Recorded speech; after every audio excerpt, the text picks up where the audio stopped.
como les había dicho al principio, la idea era tratar los recursos ordinarios en la primera hora y ahora charlar un poco sobre los recursos en la instancia extraordinaria. Los recursos en la provincia de Neuquén, porque el recurso extraordinario federal daría para otra hora más, digamos, ¿no? Los recursos extraordinarios es esa última puerta, digamos, que uno tiene de salvación frente a un caso donde considera que, pese a que ya dos instancias nos han dicho que nuestro cliente no tiene razón, seguimos creyendo que la tiene y que hay un derecho que hacer valer en esa persona. Lo que sucede es que en esta insistencia, en ese derecho que queremos hacer valer, tiene una requisitoria mucho mayor de esfuerzo formal, pero no solo formal, sino también intelectual, porque no solamente es importante lo que uno va a expresar desde el punto de vista jurídico en la instancia extraordinaria, sino también cómo lo va a expresar, porque los requisitos de forma, y no solo de forma superficial, ¿no es cierto?, sino de forma de expresión, son mucho más acentuados y mucho más exigentes, al punto que en otros países, ustedes lo habrán escuchado, lo habrán visto, se exige una matrícula distinta para hacer planteos ante las Cortes Superiores, que no es la misma matrícula que uno tiene para litigar en las instancias ordinarias.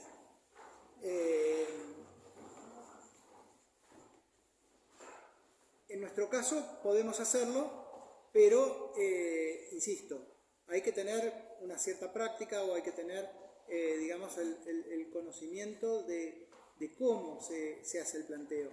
Yo les voy a contar cómo lo planteo yo, el recurso extraordinario, tanto de casación como federal. He participado más en recurso extraordinario federal casi que en recursos de casación, y bueno, como a la mayoría de los abogados, me ha ido más mal que bien, porque en general se rechazan por inadmisibilidad ante la Corte, pero en varios casos han tenido recepción, y en todos los casos siempre uno trata de ser cada vez más cuidadoso de los requisitos estos de postulación de los recursos extraordinarios.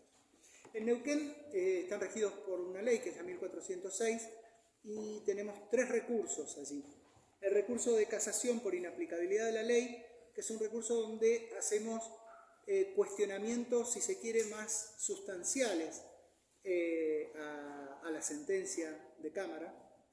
El recurso de nulidad extraordinario, donde el planteo ya no es tan sustancial, sino un planteo más de tipo procesal, por defectos de tipo formal en la sentencia de Cámara, aquello que la Corte dice de que el pronunciamiento no alcanza a ser un acto jurisdiccional válido y se transforma en un mero acto de voluntad personal del juzgador. Después lo vamos a ver un poco más, el tema de la arbitrariedad, porque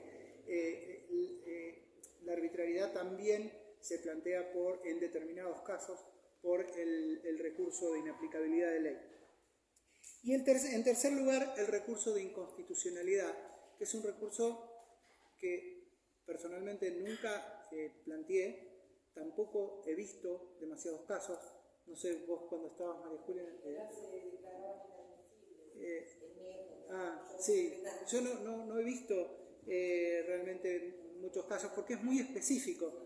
Es el recurso de inconstitucionalidad que está sobre el final de la ley 1406, es como una especie de paralelo local de lo que es el artículo 14 de la ley 48, porque dice que es el recurso que se plantea cuando lo que está en juego es la contrariedad directa, si se quiere, entre una ley, un decreto, una ordenanza, un reglamento y la Constitución provincial. Es decir, cuando hay solamente el tema de discusión, es un tema de inconstitucionalidad de una ley respecto de la ley de la Constitución provincial. Y respecto sí, claro, ordenanzas, leyes, etcétera, de orden local. Es decir, no sé, incluso tiene una particularidad este recurso, que no solamente es contra las sentencias de Cámara, sino también cuando es en única instancia. Y a mí se me ocurría, pensando cuando íbamos a dar esta charla así práctica, se me ocurría algún caso y me imaginaba, por ejemplo, en la ley de defensa del consumidor local, las impugnaciones que hacen las empresas a las sanciones de la Secretaría de Comercio Interior, que tienen una única instancia de impugnación ante los jueces de primera instancia civil, que se plantee en la sanción, que se plantee la inconstitucionalidad del reglamento en función del cual se le impuso la sanción, y que solo sea eso la discusión, y el juez de primera instancia confirme la sanción y confirme la validez constitucional local de esa ordenanza municipal en función de la cual se le impuso la multa. Y entonces eso podría dar a lo mejor lugar a este recurso. Me lo imaginaba como para pensar algún caso práctico, ¿no? Pero bueno, la realidad es que tiene que ser un caso muy particular donde solamente esté en discusión esto, ¿no? En la provincia, claro, como el control de constitucionalidad se da por otra vía, que es la acción de inconstitucionalidad, no pasa como en el nivel nacional, en donde se usa mucho la acción declarativa de certeza para plantear la inconstitucionalidad en abstracto de determinadas leyes. Tiene que ser una ley provincial con la Constitución en general, no serían casos que resuelve actualmente la justicia civil, es muy raro. Sí. Sí, es raro. Es raro porque por ahí una impugnación constitucional contra una ordenanza, uno la hace en el procesal administrativo y termina por apelación en el Tribunal Superior de Justicia, entonces no hay recurso extraordinario. Muchas son acciones de constitucionalidad que son recursos de acción. Claro, por eso, la de la ley de la acción de inconstitucionalidad, el control concentrado. Así que este recurso, bueno, tiene ese objeto, pero bueno, mucho más acotado que los otros dos, que son, diría, el 95% o casi el 100% de los recursos de la nación, los otros dos, ¿no? Lo primero que me parece importante que repasemos son las causales por las que se puede... Acuérdense esto del estrechamiento, ¿no? Entonces acá tenemos estrechamiento en cuanto a la causa por la que podemos llegar al recurso extraordinario, y estrechamiento ya vamos a ver también en cuanto a los requisitos formales para acceder al Tribunal Superior de Justicia al recurso extraordinario. Las causales son, como les dije al principio, más de tipo sustancial en el recurso de casación por inaplicabilidad de la ley y más de tipo formal de la sentencia en los de nulidad extraordinaria. La casación por inaplicabilidad de la ley, ¿no?, nos dice la 1406, procede por violación de la ley o la doctrina legal. El Tribunal Superior de Justicia, en múltiples pronunciamientos, ha dicho que la doctrina legal no es la doctrina de los autores, sino que la doctrina legal a la que se refiere la ley casatoria es la emanada del órgano jurisdiccional correspondiente, la Cámara Civil o el Tribunal Superior de Justicia, o la Cámara Civil cuando el Tribunal Superior de Justicia no se ha pronunciado todavía, quedando en consecuencia fuera de dicho ámbito la opinión de los autores, los principios generales del derecho y las corrientes que dimanan de cualquier otra fuente que no sea de la ley. Es decir, la doctrina legal es la jurisprudencia del Tribunal Superior de Justicia, digamos, ¿no? Para que no se preste a confusión. Cuando se ha aplicado o interpretado erróneamente la ley.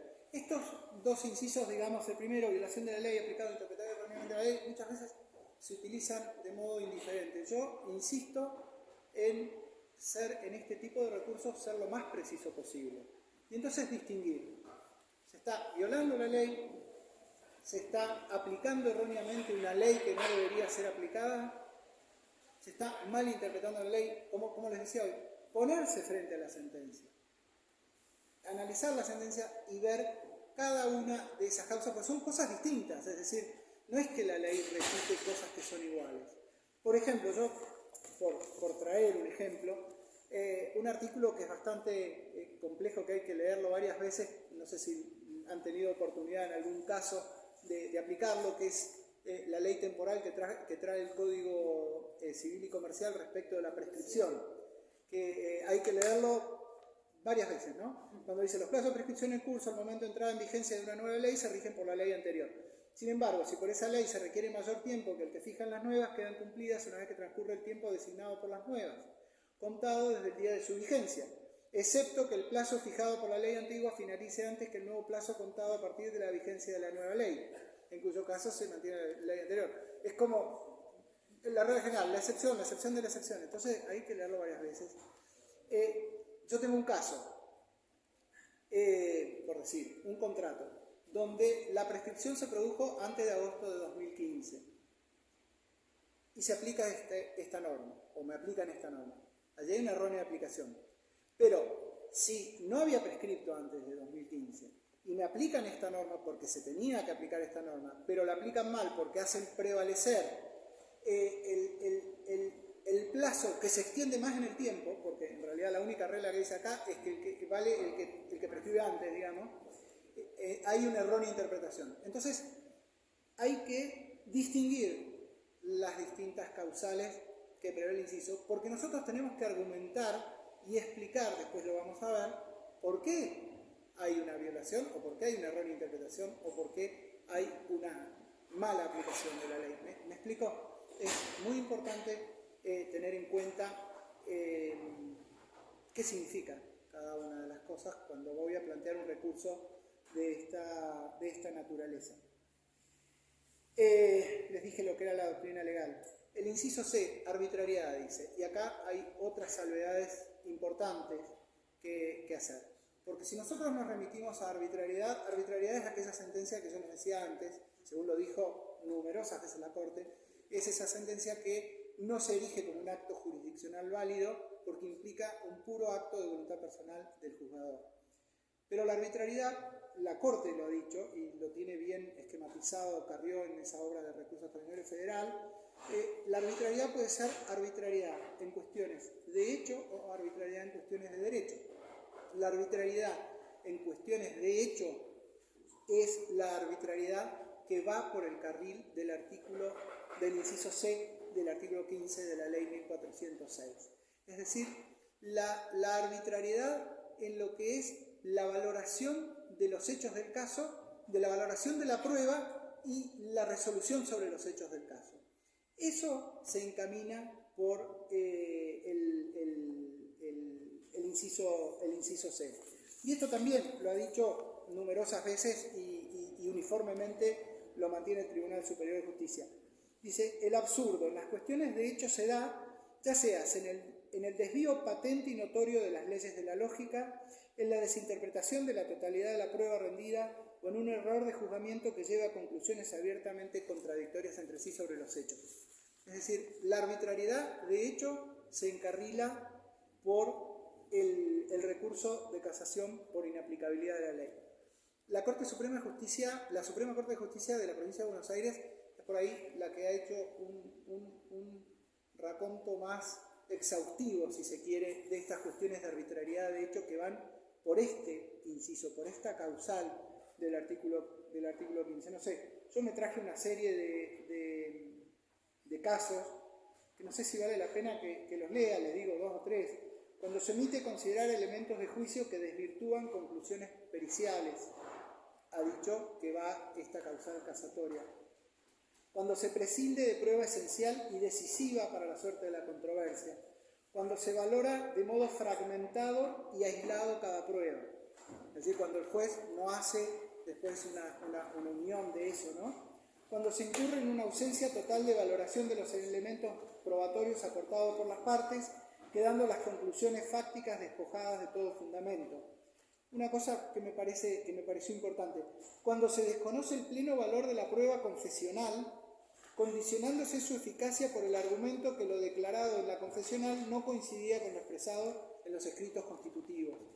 Bueno, toda una serie de cuestiones, las cuestiones arbitrarias de hecho, cuando la valoración de la prueba, no una valoración distinta de la prueba que uno puede plantear en la segunda instancia, sino cuando la valoración de la prueba es ilógica, es absurda, es contradictoria, cuando hay un quiebre en el razonamiento lógico de la sentencia, ahí procede este tipo de arbitrariedad.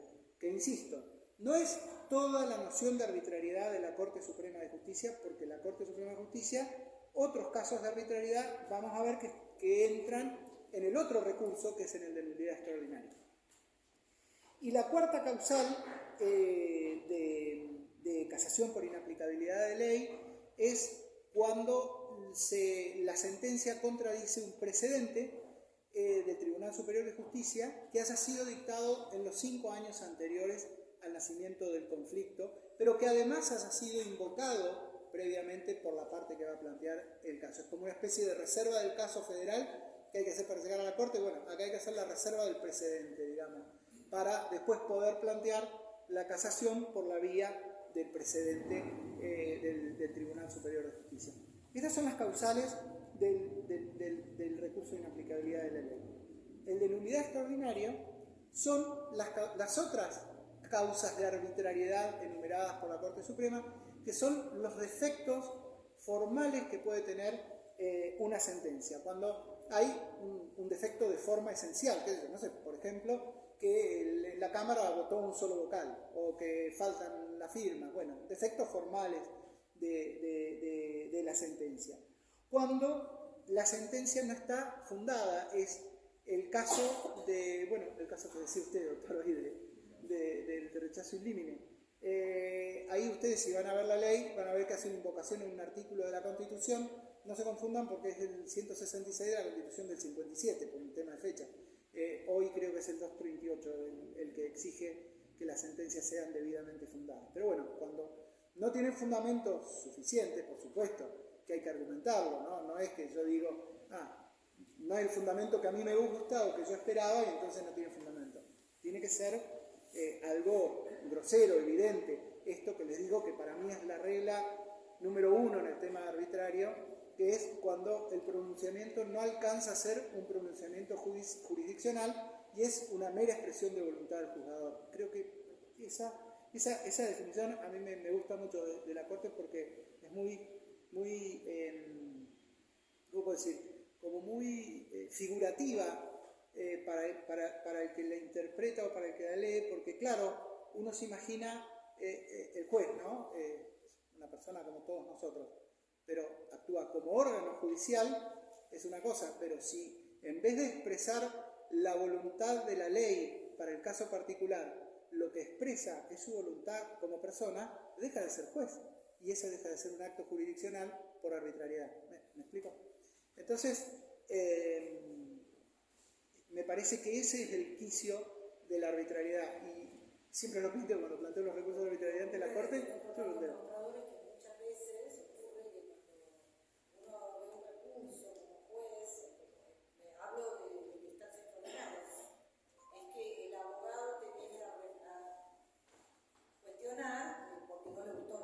Claro. Es una tercera instancia, no es eso. Eso justamente en la parte de la técnica es muy importante. Demostrar que uno no está planteando otro punto de vista, otra opinión jurídica, otro análisis de los hechos.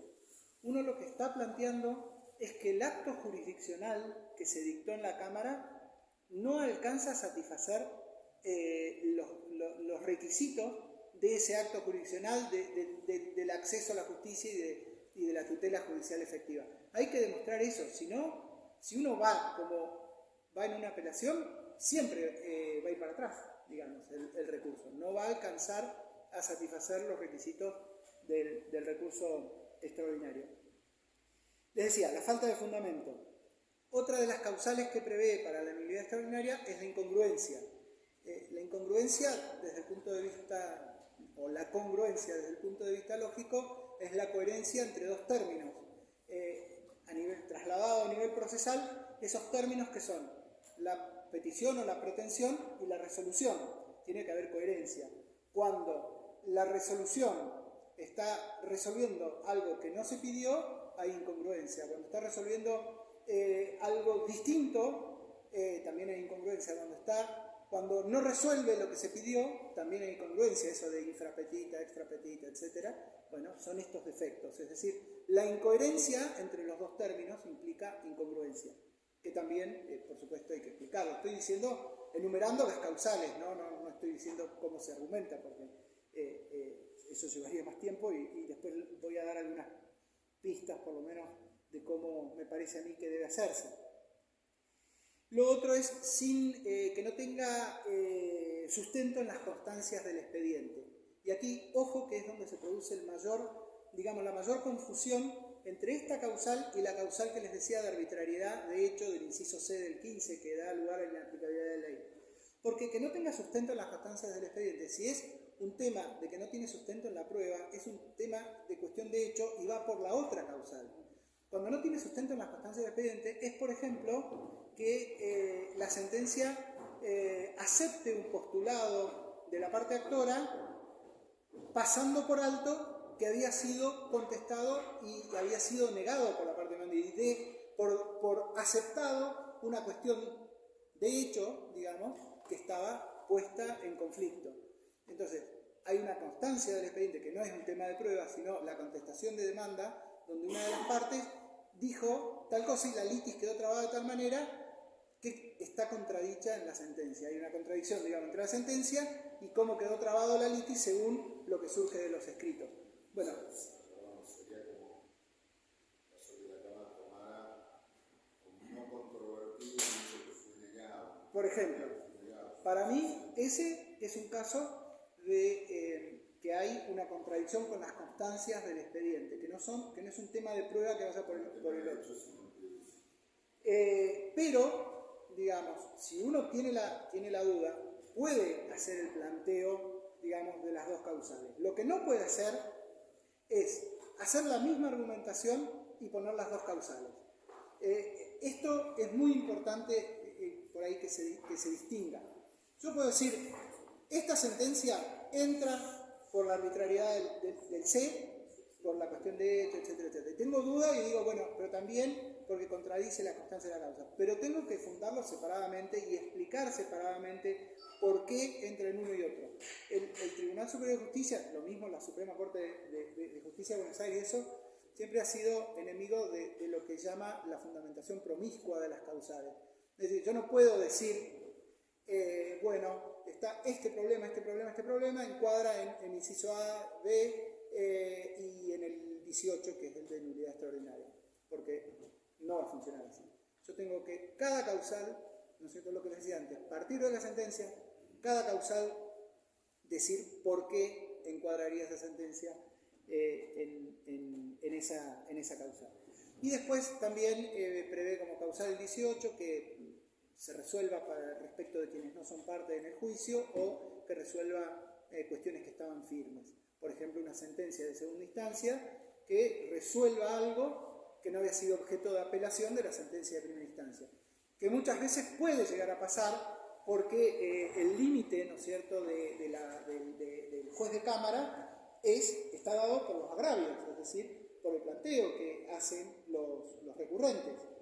Pero claro, los conflictos humanos no son a veces separables de modo estanco y hay cuestiones que a veces quedan en el límite o que son alcanzadas y uno se encuentra a lo mejor con una sentencia de cámara que, pero ¿cómo? Esto no era objeto de apelación y me lo está modificando. Bueno, esos casos podrían entrar a través de esta causal del 18 que resuelve cuestiones firmes. ¿Me explico? No es una cosa tan que tiene que ser una sentencia que estaba firme y la Cámara tomó el expediente y dictó una sentencia. No es tan así. Puede darse en un caso perfectamente donde se apeló y la sentencia fue más allá de los agravios que se deben expresar. Esto en cuanto a las causales. Ahora vamos a ver los requisitos como para idear así en el aire, entre nosotros, cómo sería un escrito casatorio acorde a lo que exige la ley y exigen los tribunales, ¿no? Yo divido esos requisitos formales en requisitos formales simples y requisitos formales complejos. Los complejos porque tienen, digamos, más más sustancia. Los formales son, digamos, más superficiales. Los requisitos formales simples son 4, pero tienen importancia que los tengamos en cuenta por lo que les voy a decir después. Uno, bueno, sencillo, el plazo, que son 10 días. Otro, la sentencia definitiva. Con la sentencia definitiva siempre, bueno, es muy sencillo cuando la sentencia definitiva es claramente la sentencia de segunda instancia procedente de la apelación de la sentencia definitiva de primera instancia. Pero hay otras que hay que fundar porque son definitivas. Por ejemplo, una sentencia respecto de una caducidad de instancia puede ser definitiva, pero puede no ser definitiva. Es definitiva si a mí me sucede, ustedes recuerdan que cuando se decreta la caducidad de instancia se borra el efecto interruptivo de la interposición de la acción. Con lo cual, si yo ahora la acción la tengo prescripta por la caducidad de instancia, y bueno, entonces podría ser definitiva. Pero en cambio, si no lo tengo prescripto y tengo la posibilidad de volver a iniciar el juicio, entonces me van a decir que no es definitiva la sentencia de Cámara que confirmó una caducidad de instancia. ¿Me explico? Entonces, bueno, el tema de la sentencia definitiva.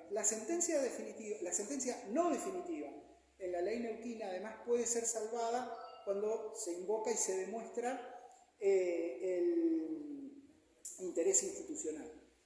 El interés institucional, que está para esto en la 1406, pero que a nivel nacional, en el recurso extraordinario federal, también ha habilitado el tema de la arbitrariedad, hay que visualizarla no como una causal de recurso extraordinario.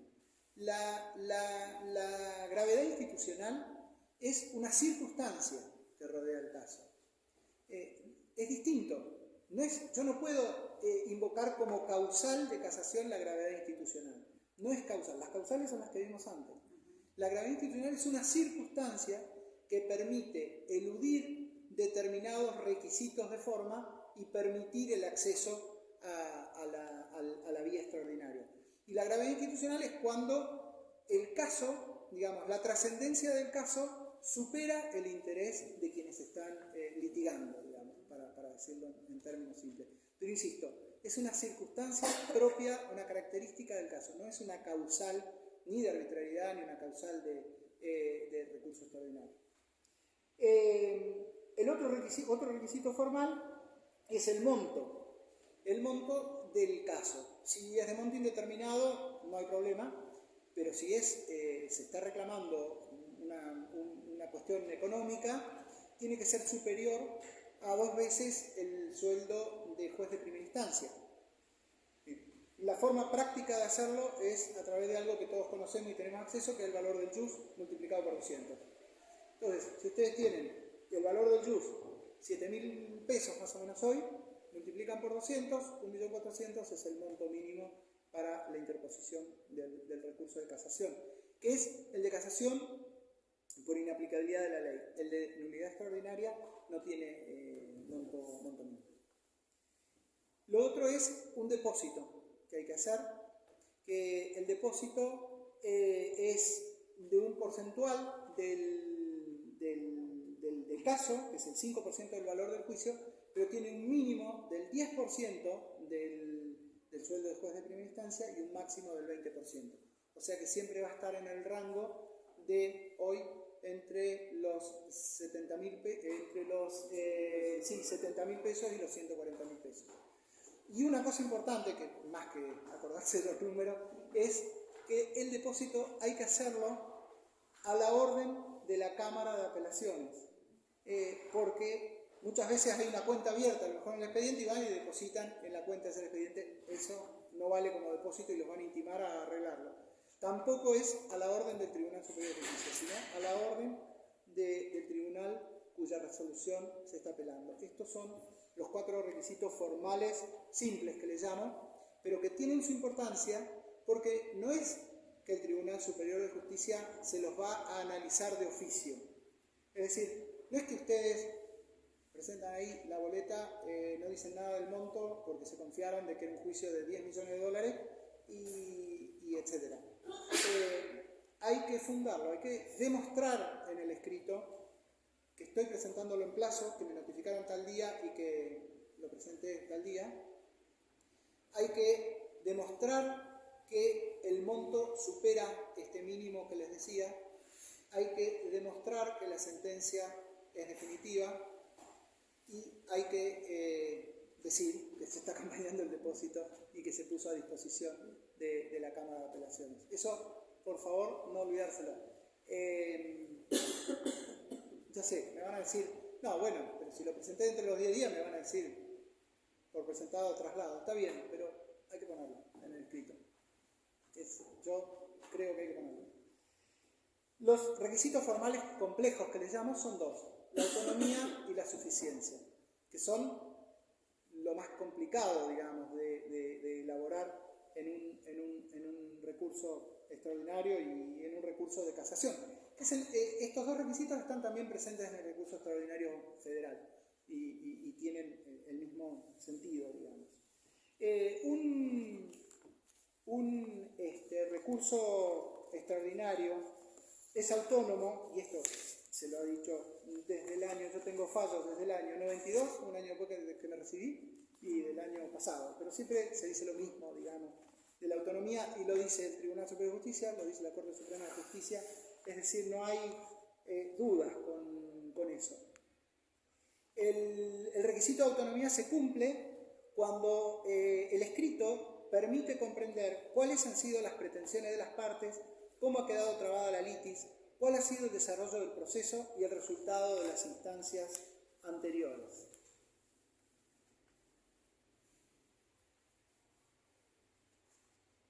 Un segundo.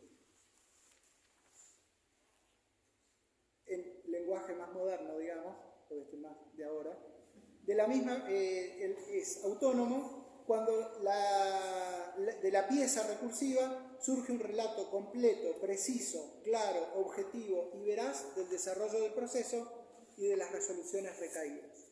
Es decir, después que explicamos los 4 requisitos formales simples que les dije recién, viene esto: los antecedentes del caso. En los antecedentes del caso hay que hacer un esfuerzo enorme. Otra vez nos tenemos que cambiar a veces el chip del abogado litigante. Es un esfuerzo enorme y hay que ser un relator objetivo. No hay que poner absolutamente nada subjetivo, ningún adjetivo, ninguna valoración, absolutamente nada. Hay que contar cómo es el conflicto y cómo se desarrolló en juicio. Incluso yo en el relato de esos antecedentes pongo lo anterior a la demanda, la etapa prejudicial, contar cómo se originó el conflicto, si hubieron intercambios, etcétera, cómo se llegó a juicio, cómo fue la primera instancia. Y acá es muy importante también, y sí hay que valorarlo desde el punto de vista jurídico y como abogado, ¿cuál va a ser la causal o qué es lo que me está afectando la sentencia? Acuérdense aquello que les dije, siempre hay que partir de la sentencia. ¿En qué me está afectando la sentencia? Porque si a mí la sentencia de Cámara lo que me dijo era que mi recurso de apelación no satisfacía el 265 porque no era una crítica concreta y razonada de la sentencia de primera instancia, yo en los relatos de antecedentes no me voy a poner a describir toda la prueba que ocurrió, porque es otra la cosa. Diré, bueno, se produjo tal y tal prueba y listo. Pero en cambio, si la casación yo la voy a estar planteando por el inciso C, la arbitrariedad en la valoración de la prueba y los hechos, y tengo que, en los antecedentes, tengo que describir en qué consistió la prueba y qué dijo la prueba. Y lo tengo que decir, no como lo dije en el alegato, que lo dije haciendo, digamos, una valoración de la prueba, sino que lo tengo que decir objetivamente, qué dijo cada cosa, qué se planteó en la pericia, etcétera, etcétera. Es decir, el tema de los antecedentes no es, como también se ha dicho, no les voy a leer citas porque no me gusta, no es la copia de lo que pasó, digamos. No tengo que agarrar la contestación de demanda y pegarla, porque eso es hartante, no lo lee nadie. Sí, exacto. Tiene que ser, por eso dice un relato ágil, objetivo, o sea, tiene que ser un relato. Un relato que refleje lo que pasó en el expediente y que haga al que lo lee, siempre es bueno dárselo a otro, a lo mejor que lo lea, que al que lo lee pueda entender de qué se trata el juicio sin necesidad de ir a ver la demanda, la sentencia, las pruebas, etc. Ese es el desafío de este requisito de la autonomía. La verdad que las inadmisibilidades en general se dan por ese tema. Uh-huh.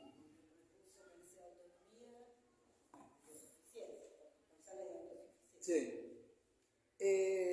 Eso es uno, ¿no? Entonces, la primera parte del escrito, aquellos cuatro requisitos formales simples, esto de los antecedentes, que generalmente les va a llevar la mayor parte del escrito, porque, bueno, después viene la argumentación importante, ¿no? Que es que además el recurso sea suficiente, es decir, suficiente en cuanto a la argumentación, que permita convencer de que de verdad se ha producido en el caso una de las causales que habilitan la instancia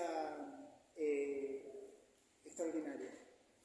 El encuadre hay que hacer primero, es decir, elegir una de estas causales que yo les decía antes, porque eso no lo va a hacer de oficio el Tribunal Superior de Justicia. Yo tengo que elegir la causal y yo tengo que fundamentar por qué esa causal. Es decir, no vale eso que les decía de la fundamentación promiscua, poner la argumentación y decir encuadra en inciso A, B, C, D y en el 18, porque me van a sacar corriendo si digo eso. Tengo que concretamente plantear qué causal se está configurando. Se parte de la sentencia impugnada y no de mi razonamiento, nuevamente, lo que les decía antes. Se detecta en la sentencia, y eso va a depender de la causal, se detecta en la sentencia dónde está el error que yo observo, ¿no? En la interpretación de la ley, la errónea interpretación de la ley, la errónea aplicación de la ley, lo que hablábamos hoy de las causales. Lo tengo que explicar. Pero además tengo que explicar no solo eso, porque puede haber en la sentencia una interpretación errónea de la prueba, puede haber una interpretación errónea de la ley, pero tengo que explicar además el impacto que ese yerro de la sentencia causa en la resolución. Ustedes saben, la sentencia, una cosa es el razonamiento, los considerandos, y otra la resolución. Bueno, tengo que explicar cómo ese yerro, sea en la cuestión de prueba, sea en la cuestión jurídica, genera una sentencia que es la sentencia que a mí me afecta. Porque, insisto, pueden haber errores que no incidan en la sentencia. Luego lo que tengo que hacer es explicar cómo es la interpretación correcta de la ley, cómo o qué decía ese precedente, si voy por el inciso D del 15, cómo decía ese precedente y por qué ese precedente se iguala al caso que yo tengo, o se asimila al caso que yo tengo. Ustedes saben, en las conductas humanas son múltiples, nunca hay dos conductas iguales, nunca hay dos juicios iguales, lo que hay son asimilaciones. Entonces, yo si estoy invocando un precedente, tengo que demostrar que ese precedente se asimila al caso que yo tengo, y este es el momento, digamos, de hacerlo, en este punto, o tengo que demostrar cuál es la interpretación correcta, o cómo la prueba conduce para otro lado que el que se resolvió, y otra vez, cómo esa interpretación correcta, cómo ese precedente, etcétera, impacta en una resolución que es distinta a aquella resolución que se adoptó en la sentencia que estoy cuestionando. Todo esto es lo que tiene que estar en ese escrito. Es decir, yo no puedo, lo que decía recién María Julia, yo no puedo postular una visión distinta. Yo no puedo ir en la casación con el mismo escrito que fui en la apelación que me rechazaron. No puedo expresar otra óptica, porque eso es insuficiente. No satisface el requisito de la suficiencia recursiva. Yo lo que tengo que hacer es esto que les explicaba recién, estos pasos, digamos, de razonamiento, que no solamente tienen que estar en mi cabeza, sino que tienen que estar en el escrito que yo presento. Porque si no, el escrito va a ser insuficiente. Entonces, los 4 requisitos simples, formales, los antecedentes para lograr la autonomía, es decir, que el escrito se basta a sí mismo, no haga falta leer otras piezas del expediente, que después se leen, pero el escrito tiene que ser considerado así. Y después el razonamiento, la argumentación concreta de por qué se produce una de las causales o más que yo he elegido de ese menú que vimos del artículo 15 y del artículo 18 de la ley 1406.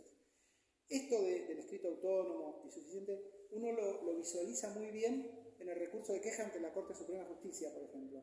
Porque en el recurso de queja ante la Corte Suprema de Justicia, uno presenta la queja, presenta la sentencia, el recurso extraordinario y la contestación del recurso extraordinario.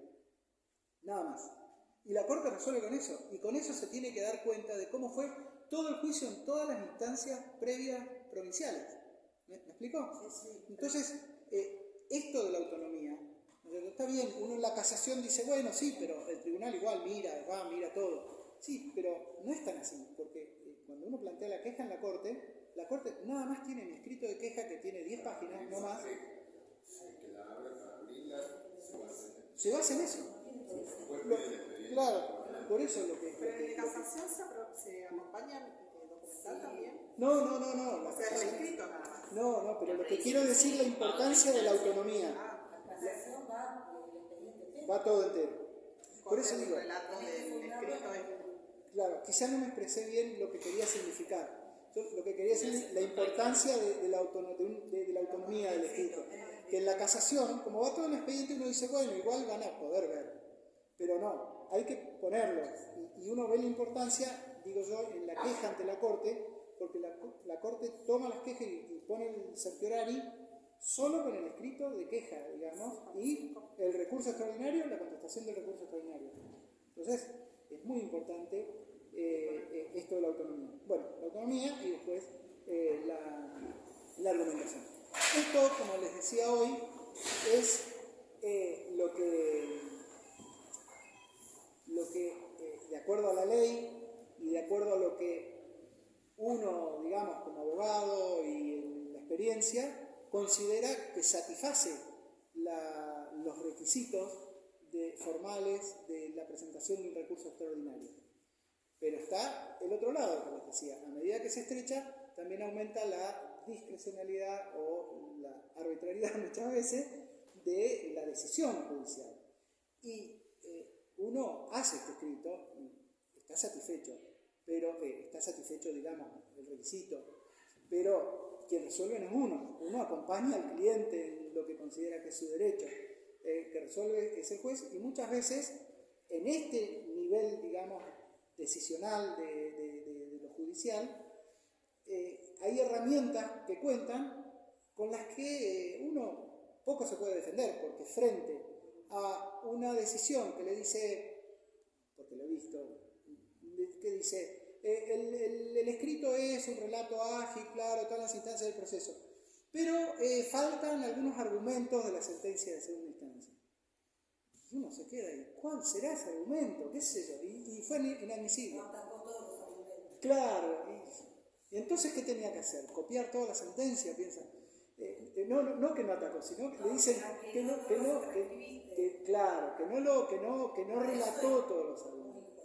Y sí, bueno, yo lo he visto.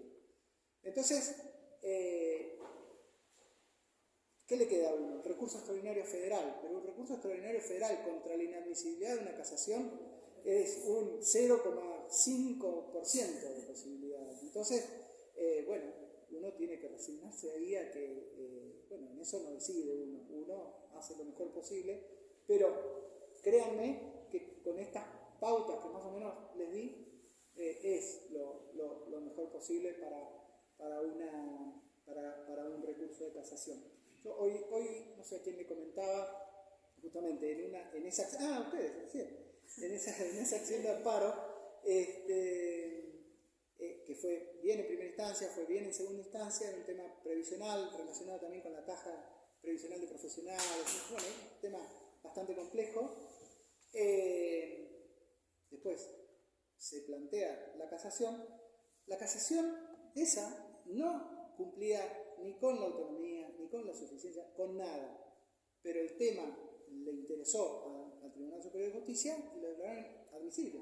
Eso era lo que Y dijeron, decir, que muchas veces también el tribunal abre recursos sí, por cuestiones de interés, de fijar una postura en un tema, sí. aun cuando le falten todos los requisitos. Y por ahí en otros casos, Exacto, exacto. mucho más Y en ese caso, el interés no era el tema previsional y el tema de si esta persona se podía jubilar o no, porque ahora voy por la vía ordinaria y ya se puede jubilar sin necesidad de los aportes a la caja previsional, sino que era restringir el amparo.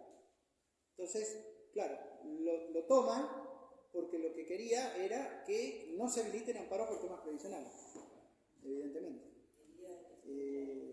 Marcar una postura ahí. Claro. Entonces, bueno, eso pasa. Sí.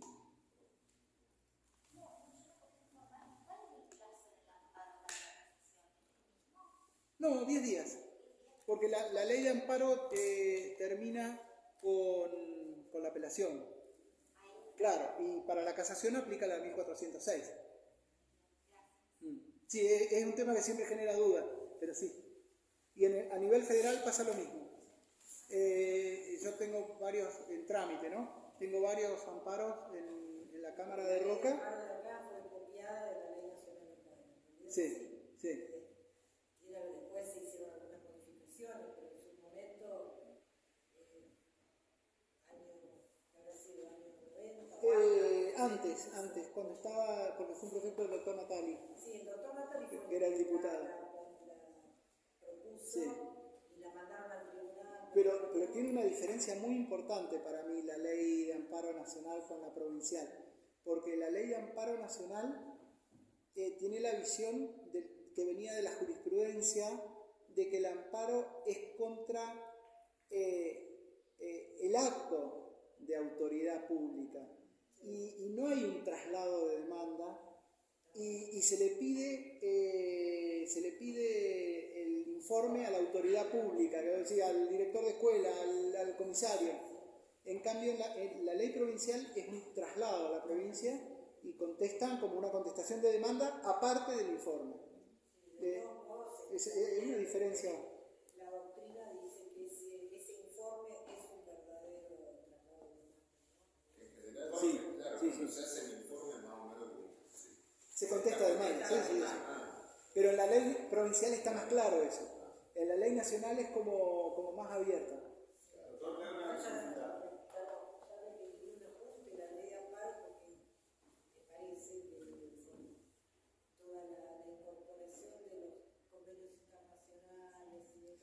Está superada por la Constitución, la ley de amparo. Sí. Las inadmisibilidades esas que tienen, no Sí, el más. tema del plazo para interponer el Sí. amparo, ya no va. La Ley Nacional de Amparo, la número 16986. No sé. Sí, La nacional. Diría así, para plantear con el impuesto a las ganancias, sobre lo que hacen las retenciones ¿A los jubilados? a la seguridad, a personal de fuerza de seguridad. Mi papá es general retirado, y Sí. un fallo, ¿A los jubilados? Sí. De eso puedo hablar mucho porque tengo 700 amparos de eso. Tengo ahí en Zapala, 2 o 3, Sí. todavía no han. Los rechaza la jueza de Zapala. Eso es. No, si quieren les cuento, si quieren les cuento. Es hay toda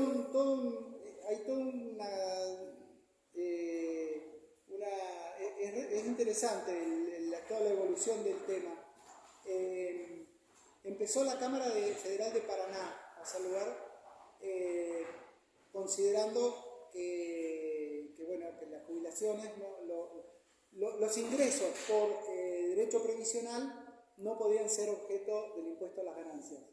Eso se fue extendiendo en varias cámaras. En la Cámara de Roca, el doctor Barreiro tomó esa postura cuando estaba el doctor Barreiro y adhirió el doctor Gallego, creo que sí, el otro camarista. Cuando se incorpora el doctor Lozano a la Cámara de Roca, el doctor Lozano traía otra idea de rechazo. También la juez de Neuquén rechazaba la demanda, pero bueno, se allanó al criterio de Roca. Empezaron todas las cámaras de toda la Argentina a salir favorables. Llegó a la Corte un caso que se llama García, que hace lugar, pero hace lugar por otra razón.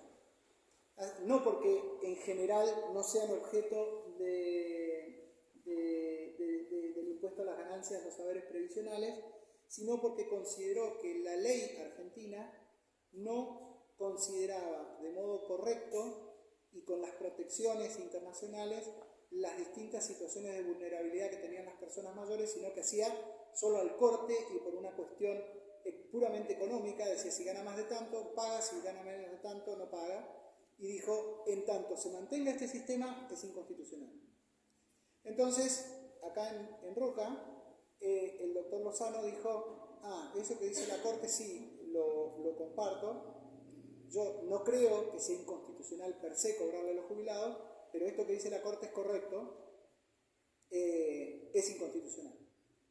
Cuando el año pasado sale la ley Massa, que le llaman la ley Massa, que todo lo que hacemos se llama la ley Massa, la Cámara de Roca dice, ahí está la ley que pedía la Corte. Entonces empezó los casos que iban, porque iban muchos casos, porque acá en Neuquén, como el Instituto paga jubilaciones altas, hay muchos casos. Entonces estaban yendo a Roca y empezó a declararlos abstractos todos esos casos. Y dijo, hasta la ley Massa, eso le llama la ley Massa, la 27, 617, algo así, hasta la ley Massa es inconstitucional y tiene que devolverle lo que pagaron. Pero de ahí en adelante es abstracto porque tendría que demostrar ahora por qué está en una situación de vulnerabilidad que no le han contemplado.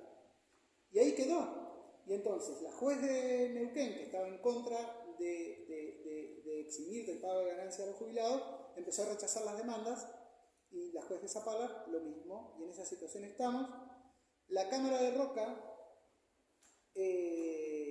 advirtió que era la Cámara de Roca y la de Comodoro Rivadavia eran las únicas que habían modificado el criterio después con la ley Massa.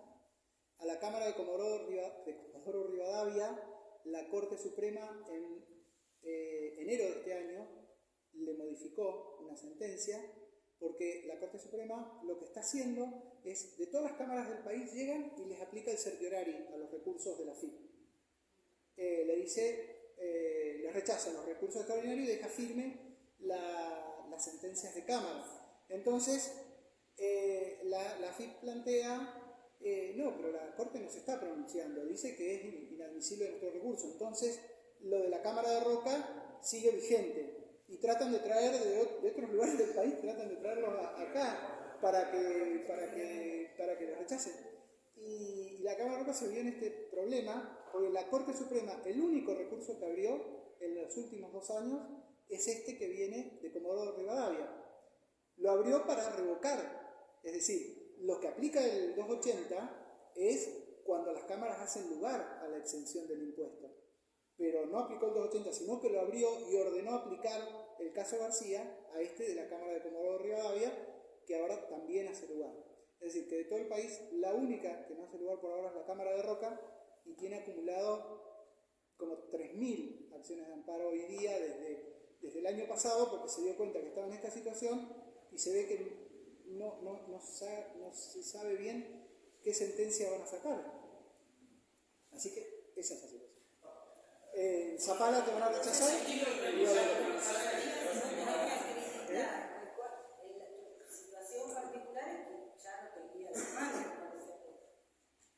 No, sí, en todo el país va. Sigue lo mismo. La Corte dijo, se sigue aplicando García.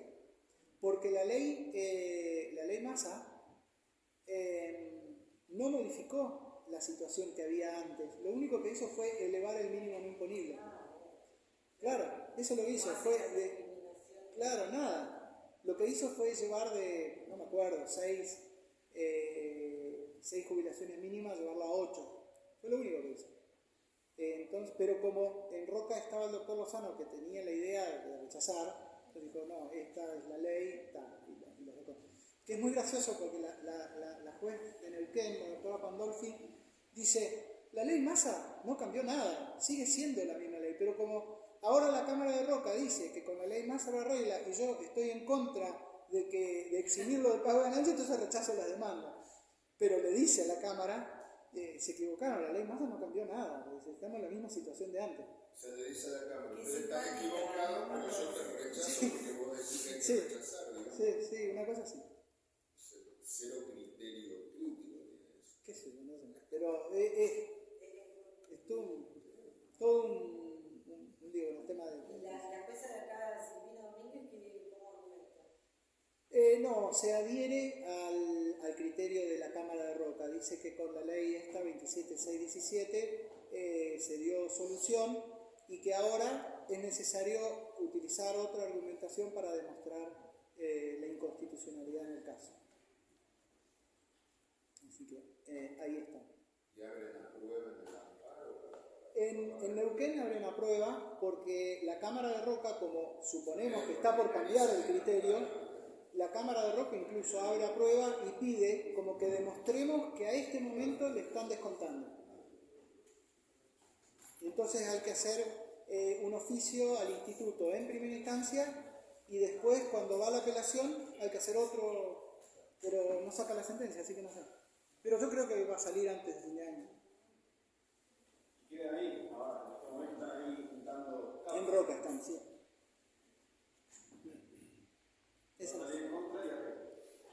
Hay una cosa importante, si te sacan la sentencia cuando ya sale favorable, hay una cosa importante de tener en cuenta en el Código Procesal Nacional.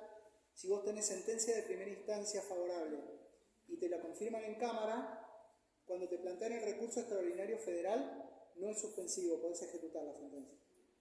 Entonces, eso es importante porque te ganás todo el tiempo de los 6 meses que tarda la Corte. La Corte en 6 meses lo resuelve el tema, va muy rápido. Hace un año y medio, 2 recursos extraordinarios en amparo de salud que lleve a Comodoro y otro, como son implantes cocleares y son miles y miles de dólares. Me interpuso el recurso extraordinario, lo hicieron en los dos lugares porque los dos casos eran muy similares, entonces los dos me salieron favorables y está en la Corte, sí, hace un año y medio. ¿Y tuviste sentencia favorable en primera instancia? Tuve primera y segunda. ¿Y no lo ejecutaste? El tema es que yo le tengo que decir, se lo planteé a mi cliente ejecutar, el tema es que te dice, ¿y qué pasa si la Corte te escucha? Y nada.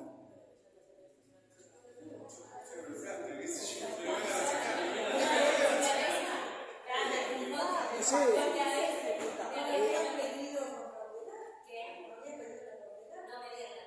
Pero lo podés ejecutar.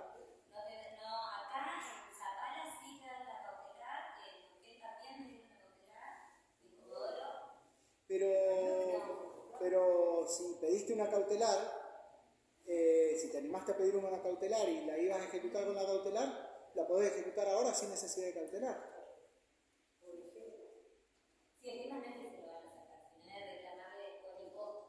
Sí, claro. ¿no? Si son solventes. Ese es el riesgo porque no son que te reclaman como están ustedes. Son $20.000. Entonces, ese es el riesgo. Claro, pero si estabas dispuesta a pedir la cautelar, en la cautelar iba a pasar lo mismo. Por ahí te rechazaban y también ibas a tener que devolver. Pero bueno, no es mi decisión. Bueno, ¿estamos? No sé si tienen alguna... ¿Alguna duda? Nos fuimos por cualquier lado después.